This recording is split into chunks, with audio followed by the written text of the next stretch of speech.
Well, today we are back here for Community Connections, so thank you again, Morgan, for having us. And I have two people here in the office with me today. I have Sabrina Allen, who is the ANR Extension Educator, and Nora Bruns, 4-H Youth Development Educator with Purdue University Extension here at Decatur County. So welcome, girls. Thank you. Good morning. Good morning. So let's just start with a pretty generalized question, because I think that there is a lot of confusion sometimes about what Purdue Extension does. Everybody is very familiar with the 4-H fair, but past that, I think that we need to be a little bit more knowledgeable.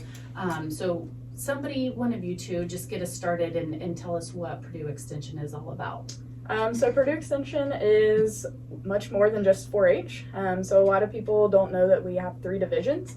So we do have the 4-H side, and then Sabrina here with us, she is the ANR, so the Ag and Natural Resource Educator. And then we also have Christopher Fogel in our office, who is the Health and Human Sciences Educator. So we actually are divided into 3 divisions, but we all kind of work hand in hand. We'll work together on programs. And I'll let Sabrina jump in here in a minute, but we really kind of separate out, but we work together. So if you have any health related things that maybe you want to learn about, we have kind of that resource. Like I said, I deal a lot with the youth here in the county, but also quite a few of our adult volunteers. And then Sabrina gets all of the fun stuff, I call it, but we all do fun stuff. But she gets to do all of the nature and agricultural stuff, which is a big thing here in this county. So awesome. Sabrina, I'll let you kind of jump in and add. Yeah, definitely. So, and my job is more than just corn and soybeans, although I was out in a field scouting corn and soybeans on Wednesday, which was really fun. It was a good day. But it's also things like partnering with other local entities to host like the Rain Barrel Workshop, Resource Recess that just happened this past Tuesday, and then also answering phone calls from concerned homeowners or landowners. So I have been getting a ton of tree questions, and also some honeybee questions this spring. So. Okay, so let's get just a quick snippet of your background. So Sabrina, you start. Tell us just a little bit about who you are, where you came from, and what your background is in. Yeah, of course. So I grew up on a hobby farm just outside of Aurora, Indiana. Okay. I went to Milan High School. I did 4-H in Ripley County. And I was in Milan's FFA chapter. I did 4-H for 10 years. Graduated from Milan High School, then I went on to Purdue University to study animal sciences, and I graduated December 2022. Perfect. And what about you, Nora? Okay, so I'm a local native, so born and raised here in the county. I actually went to Oldenburg for high school, so I did kind of leave the county there for a little bit. I went to Hanover College, where I studied environmental biology, hence why I said Sabrina gets to do the fun stuff, because I still have a love for that, but I get to do it still. But I also worked with the education department there, so I got my secondary education licensure, and then I went on to get a master's in secondary education and educational administration and leadership from Ball State here recently. So I obtained my principal's license and then jumped out of teaching. That's what I did before this. So I taught 8th grade science and biology at Batesville for 5 years and thought I wanted to be a principal, and then next thing you know, here I am. Oh, well. So kind of that was a big twist. Yeah, it was a big change. I always joke around and say Christopher forced me to take the job. He didn't, but we had some conversations before, but yeah. So yeah, I kind of threw the big switcheroo in there. Well, it sounds like we have a ton of experiences, different experiences here in the studio today. Well-rounded, different areas. So what drove you or led you to Purdue Extension here in Decatur County? I know, Nora, you just mentioned that Christopher might have tugged at your arm just a little bit. Yeah, that's what I always joke around and say that. So a big push for me was that, like I said, I am born and raised in this county. I'm from here, and I was working outside of the county, and I really was just ready to get back. I have a kid. I want him to be raised in this program and to be able to have that influence on him. At the end of the day, I know it's really scary to think about, but the kids that are in this 4-H program here in the county, that's our future. So if I have the opportunity to influence them in a positive way, I want to do that. Awesome. So that was a big push for me to kind of come back and get into Extension, because I still get to teach, I still get to work with kids, so I'm still doing what I went to school for, what I love to do. It's just kind of in a different platform now. Yeah, absolutely. And Sabrina, what about you? Yeah, so I mean, growing up doing 4-H, I definitely knew the 4-H side of things, and I thought that that was a great experience to have. But then going on to Purdue University, which is our ag school, I had classes with extension specialists, and I started to learn a bit more about what extension is, and it was really interesting to me. And then I went on to have an internship with Dearborn County Extension just to see if that was the direction that I wanted to go, and I really did fall in love with it. Now I have a job where I get to talk about my favorite thing in the world, which is agriculture, and I get to share that with other people. So very cool. Yeah. You just mentioned that you went through some classes that taught you what extension is. So if you had to finish that segment of a lead-in, what would that be? What is extension? So extension is connecting the community with resources, and those resources come through our ag school, Purdue University. So yeah, it's helping people find answers, whether that's in youth programs or agriculturally or just with health. It's helping people, I'd say. Awesome. Anything to add? I think that's a really good way to explain it. Like I said, it's just really creating that partnership and kind of helping support our community in the best way possible. I love it. What would you two say is the most important aspect of extension? I think just getting out and being part of the community. Okay. That's what we're here for. We're here to help and support, and just getting involved. I know that's a big goal that I have. I'd really like to see 4-H back in the schools. So just kind of making ourselves known, that we are here. We're here to support the community, that they can come to us with different types of questions. It doesn't have to be just a 4-H question. It doesn't have to just be an A&R.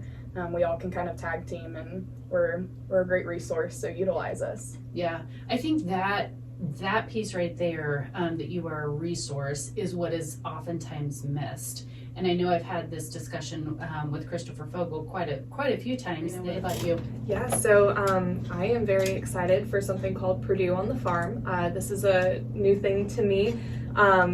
But so what we do is we partner with a farmer in the county, and we go out and survey their crops several times during the growing season.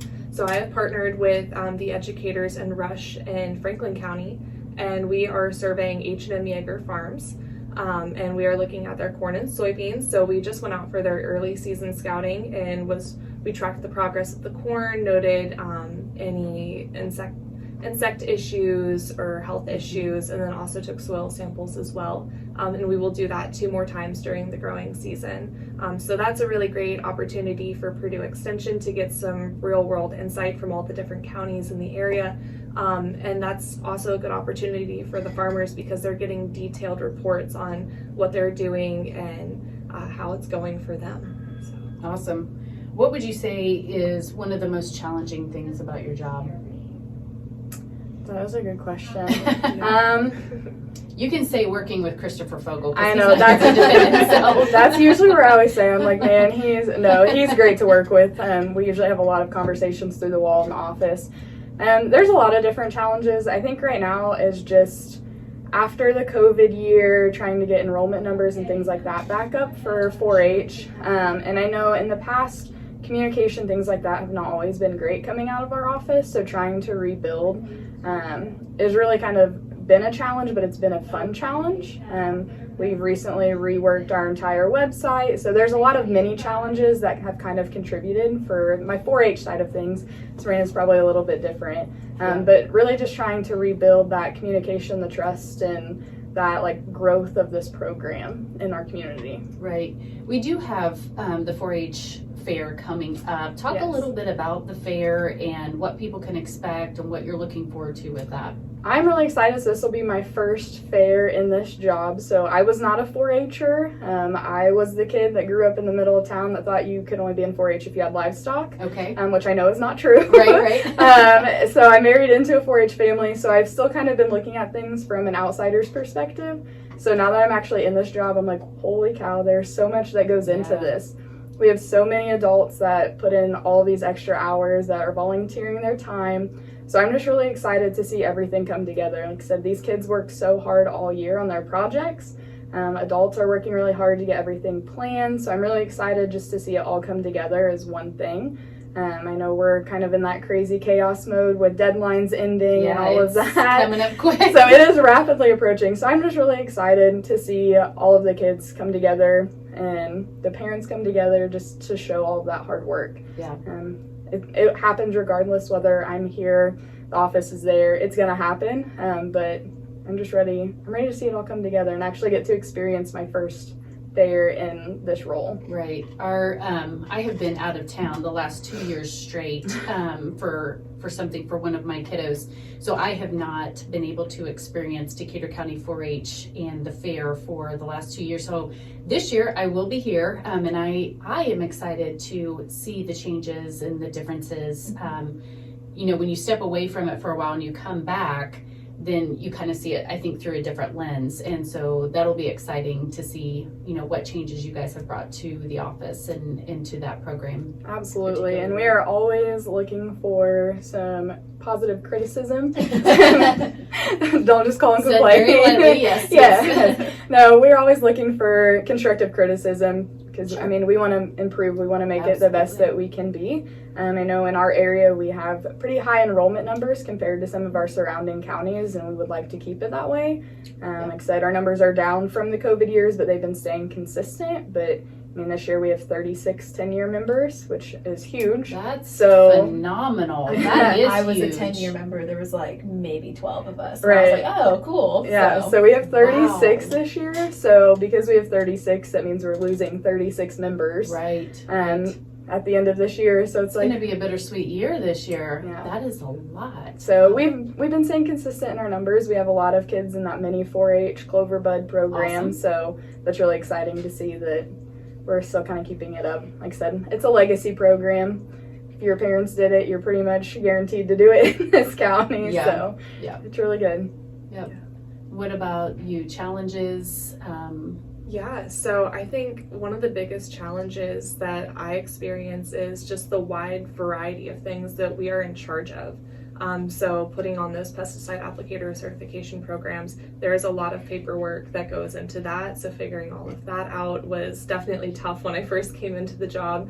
Then also, putting on these programs for people, figuring out how to give the presentations, especially doing it the first time around. And then also, you'll be working on something and then you have somebody bring in a plant and you want to get them an answer quickly. So having to kind of redirect and tackle that thing and get that checked off the list. So definitely that can be pretty challenging at times. And you need to have some organizational skills in this job, definitely. Okay, awesome. What is something that both of you would like to bring to the community that maybe isn't already here as it relates to Purdue Extension? Like I said, I think my biggest thing is just getting back into the schools. Sure. It seems like a lot of surrounding counties have that connection. So just getting back in and just becoming more aware of our community, becoming more obvious, like, hey, we are here. And just letting our community partners know that, like, we're available, we're a resource. So just use us. I know we sit kind of out on the outer rings here, Yeah. and sometimes we're kind of looked over, but like we are a really good resource. So just rebuilding that, I think, is really important. Okay, Sabrina. I would love to have more educational ag programs outside of just the PARPs.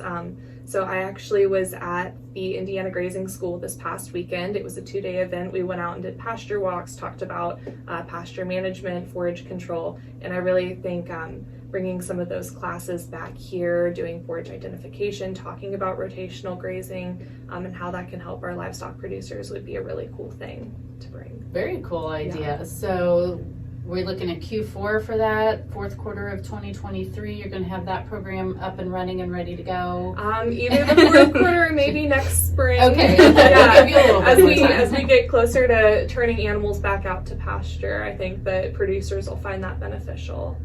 Talk a little bit about agriculture just in general in Decatur County, like overall.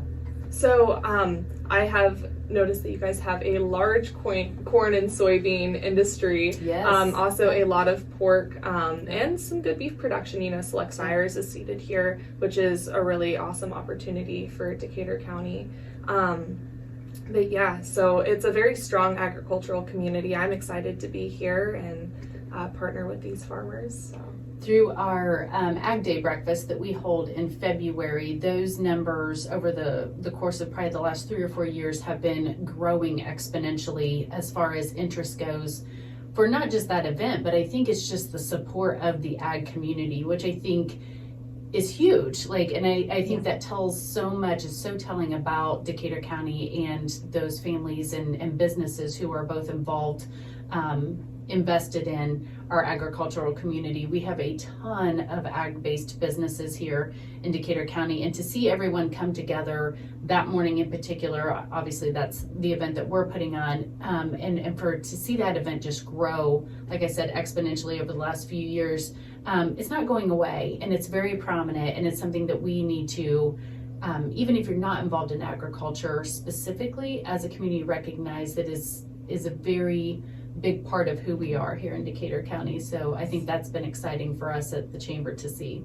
Absolutely. That is really awesome to hear that. Yeah.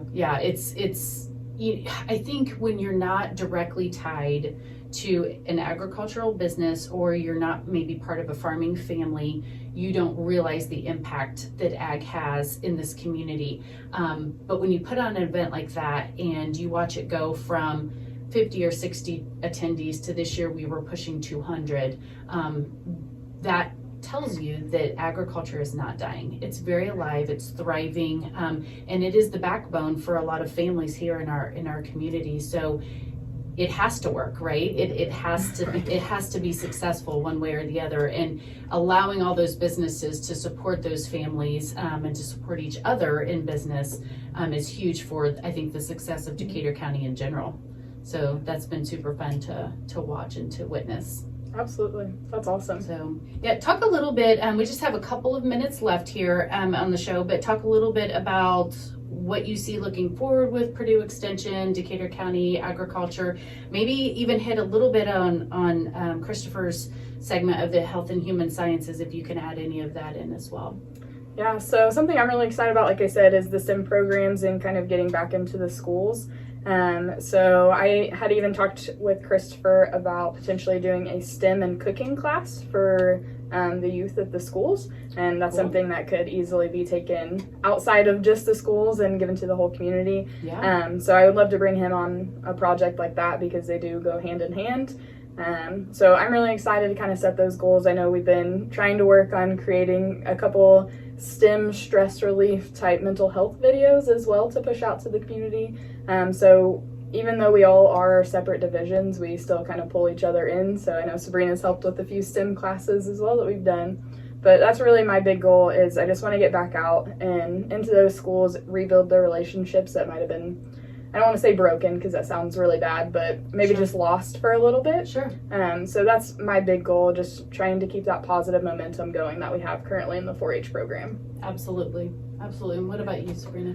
Yeah, definitely partnering with the schools and getting extension out there, making sure people know what it is. So on my part, partnering with FFA programs, and being a resource in any way that I can for them.